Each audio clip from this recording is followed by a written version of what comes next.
Hi friends, मैं परविंदर खारी।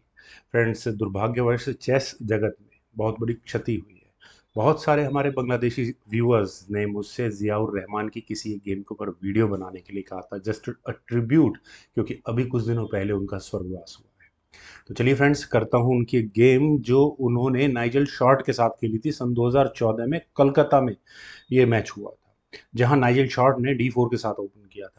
जियाउर रहमान ने D5 का रेस्पॉन्स दिया, C4 हुआ, E6, night C3, bishop B4, night हो चुका है पिन, देन E3, C5, तो A3। बिशप को डिसाइडिवली करना पड़ेगा, ऑब्वियस है। Bishop take C3 check, B take C3, then queen आई C7 स्क्वायर पर क्वीन G4, देन हुआ नाइट F5। पहले अपनी क्वीन बचाओ और मुझे कोई इशू नहीं है यहाँ पर। यानी कि रहमान ने अपने पॉन पर डिफेंस भी कर लिया है, तो क्वीन गई G3 स्क्वायर पर, देन हुआ क्वीन एक्सचेंज लास्ट में, queen take G3, H take G3, queen exchange भी हो गई। नाइट आया F3 स्क्वायर पर, देन हुआ A4, नाइट C6, देन हुआ बिशप A3। और बिशप A3 का मतलब हो गया आप डायरेक्टली यहाँ पॉन के लिए जाने वाले हैं। तो अब क्या करें? सी टेक्स D4। अगर ऐसा होता है तो आपको ये इशू ज़रूर नज़र आ जाएगा, जो कैसल नहीं करने देगा कम से कम ब्लैक को यहाँ पर। तो ज़ियाउर रहमान कम से कम पॉन एक्सचेंज के लिए नहीं जाएंगे। नाइट E4 के लिए गए, ये भी इंटरेस्टिंग ऑप्शन है, लेकिन हाँ, पॉन पर अटैक है, ये एक इशू है अच्छे वाला बल्कि ये तो क्या करें? सी टेक्स D5, ई टेक्स नहीं, पॉन एक्सचेंज ठीक है, वो भी एक तरीका है, लेकिन नाइट E2 ठीक है। चलिए, पॉन पर डिफेंस हो चुका है। बिशप को डेवलप करने में इश्यूज होंगे यहाँ शॉर्ट को।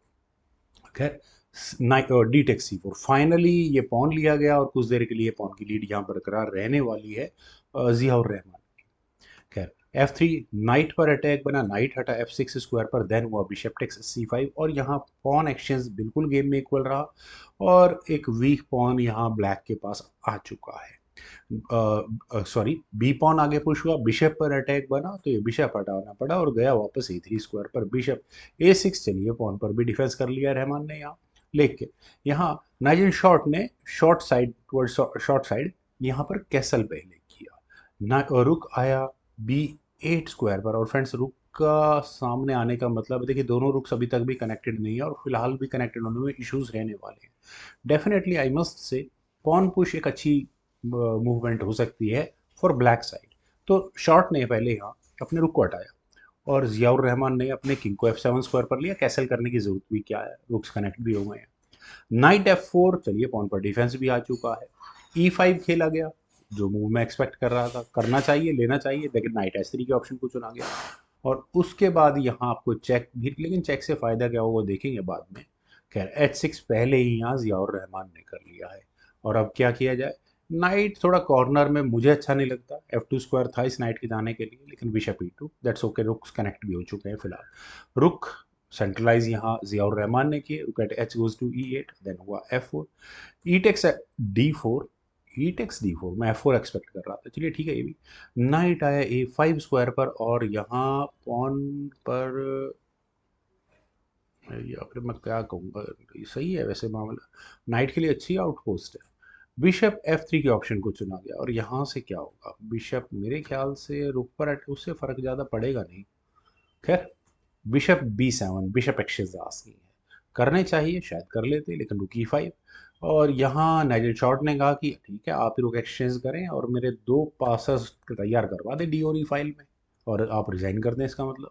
खैर, बिशप टेक्स F3, जी टेक्स F3, देन हुआ नाइट C6, और जियाउर रहमान ने यहाँ पर रुख पर अटैक बनाया।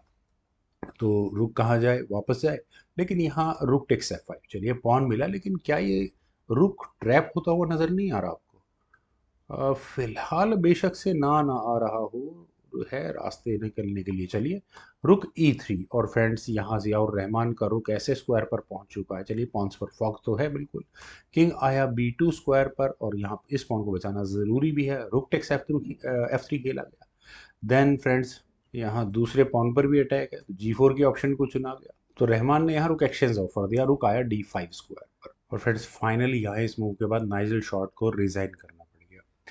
अब अगर रहमान रेजिग्नेशन के रीज़न को समझने की कोशिश करे, तो फोर्सफुली यहाँ आपको ये रुक एक्सचेंज नज़र आ रहा होगा। और उसके बाद वाइट के साथ इश्यूज, यानी नाइजल शॉर्ट के साथ इश्यूज हैं कि वो नाइट और रुक इस कॉम्बिनेशन को ज़्यादा डिस्टर्ब नहीं कर सकते, नाइट को निकालना भी आसान नहीं है, और रुक एक्शंस फोर्सफुल है, तो ज़ियाउर रहमान का नाइट कहाँ जाने वाला है, प्रेशर कहाँ बन सकता है, वो भी यहाँ देखने वाली बात होगी। खैर फ्रेंड्स, यहाँ कोलकाता ओपन में 2014 में जो हुआ था, उसमें ज़ियाउर रहमान अनबीटन रहे थे और इस टूर्नामेंट में वे 6th प्लेस पर थे। अपने समय के, या जब तक उनका कैरियर रहा फ्रेंड्स, वो एक बेहतरीन पोजिशनल प्लेयर रहे। उम्मीद है आप सभी लोगों को आज की मेरी प्रेजेंटेशन पसंद आई होगी। It is a tribute to Ziaur Rahman. आप लोग वीडियो को लाइक और शेयर तो करें ही करें, और यूट्यूब चैनल को अगर अभी तक आपने सब्सक्राइब नहीं किया तो प्लीज़ सब्सक्राइब ज़रूर करें। आपके कमेंट सजेशंस का मुझे बेहद इंतजार रहेगा। Thank you for watching and bye for now.